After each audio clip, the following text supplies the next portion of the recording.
You saw something in me when no one else did. Then I met you, and I figured out I'm actually good at something. Do you see him? It's the rise of the soft boy and soft man. Where is all of this coming from? Since when do soft boys dominate over the rugged, hard-edged macho man? The trend of leading men went from manly, square jaw, muscular men to wiry frames, soft cheeks, and sensitive stares. I know, I could hardly believe it myself. Oh, you think that's weird? A little. Who knew that women aren't that interested in manly men anymore, and looking for a guy to be the middle spoon instead? Everything I have done for you. With the rising awareness of toxic masculinity and open challenge to hyper-masculine stereotypes, Hollywood is leading the shift. Well, Timothée Chalamet is leading the revolution. Seriously, he's in so many movies now as the leading man that you are likely to see him multiple times during a movie binge. Murphy's Law. Shut up! This rise in the soft boy and soft man is a bit weird. Is it that we never thought that a guy like this was a leading man material? Could it be that society decided to entertain this idea for a bit and then decided we liked it?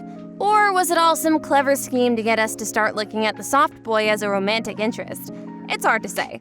If you compare leading men in the 80s and 90s to today, there's a huge difference.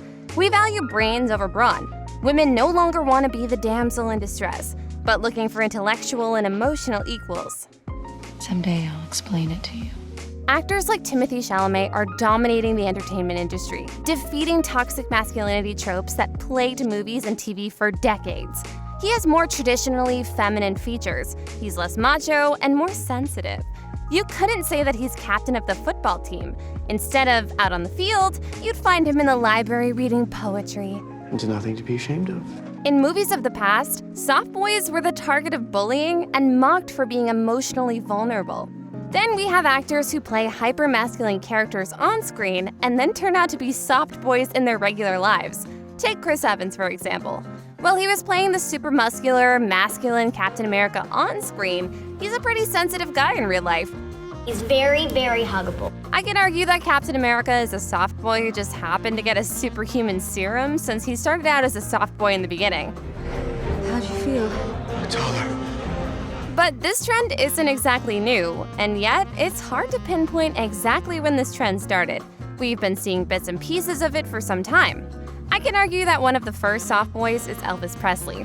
Think about it. He wore eyeliner, skin-tight clothes, and moved his hips like there was no tomorrow. Not only that, but he had a bit of a soft look in his movies too. He took what was traditionally seen as female, like the makeup, and made it his own. Elvis ended up inspiring other music artists turned actors like David Bowie. I believe I might be of service. And we know that Bowie also took inspiration from the theater world as well. When he made his appearance in Labyrinth, his portrayal of Jareth had him challenging gender norms with his makeup and costumes. Some of the most successful artists seem to take on more of an androgynous style. Love me, do as I say, and I will be your slave. But I can argue that the soft boy approach was really made popular when the 1994 film Interview with a Vampire came out in theaters. I haven't been human for 200 years. Tom Cruise and Brad Pitt were the epitome of soft boys, especially Pitt's character, Louis. They had long hair and very feminine features while being in touch with their more artistic side. Louis also had more empathy for his fellow vampires. They were also filmed with softer filters, or at least that's what it looked like. Yet Cruise's character, Lestat, still had a harder edge to him, which made his soft boy aesthetic even more fascinating. They were still stronger, even if we didn't physically see it. I was a newborn vampire weeping at the beauty of the night. Yet the soft boy doesn't have to be androgynous in order to appear softer, more vulnerable, and more sensitive. For example, there's Otis in Netflix's Sex Education, who has to navigate between his social life and personal curiosities and his mother's career as a sex therapist. It's rather ironic that he's advising his fellow schoolmates on how to get the best experience in bed when he doesn't even know about it himself. This juxtaposition makes the series hilarious to watch. Why are you telling me this now? Because it's true. Otis is played by English actor Asa Butterfield, who is definitely not captain of the football team or even a hyper-masculine male who works out and has way too much testosterone. How much you benching, like 220, 225? You gotta give me some tips, man. Romanian deadlifts, right? That's what makes Otis's journey so captivating, because he's going through the opposite journey of what one would expect his character would take. Less than a decade ago, Otis would be permanently put into the nerd or geek box and more than likely used as a punchline for a joke instead of taking center stage. Because I think I deserve a whole lot more. There is also something very normal about Otis and other soft boys portrayed on screen. They reflect more people in modern society, therefore making them more relatable characters.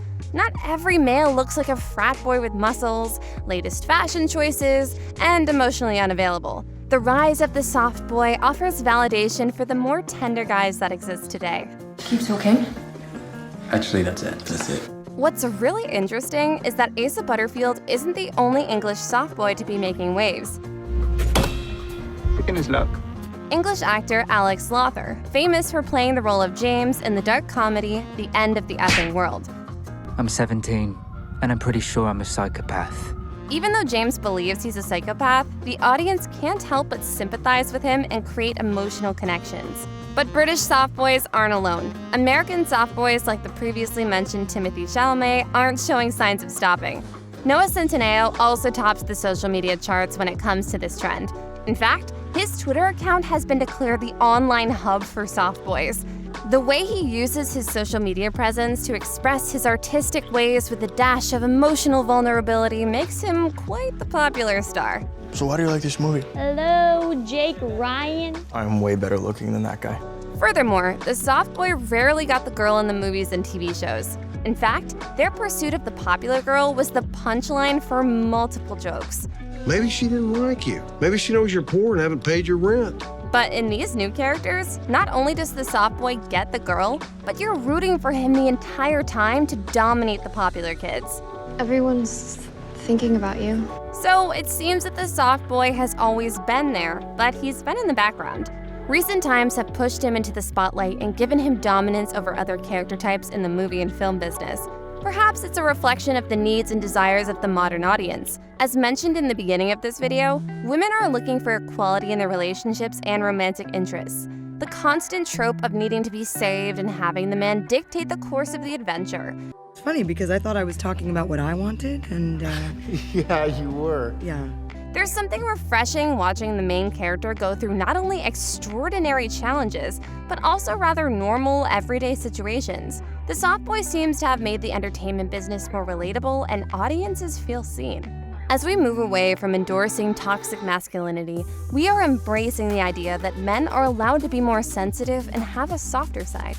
Not only are we embracing the idea, we are encouraging it. It will certainly be interesting to see how storytelling changes in the next 2 decades, with the soft boy being laid as a foundation for a different trend in the entertainment business. Who knows how long this shift will last? But to all the soft boys on screen and in regular life, enjoy your time on the throne and hope that a gaggle of toxic masculine men don't try to dethrone you. What do you think of the rise of the soft boy? Are you excited about it, or are you praying for the return of the masculine macho man? Let us know in the comments. Before you go, don't forget to click on that subscribe button and give this video a like. Thanks for watching!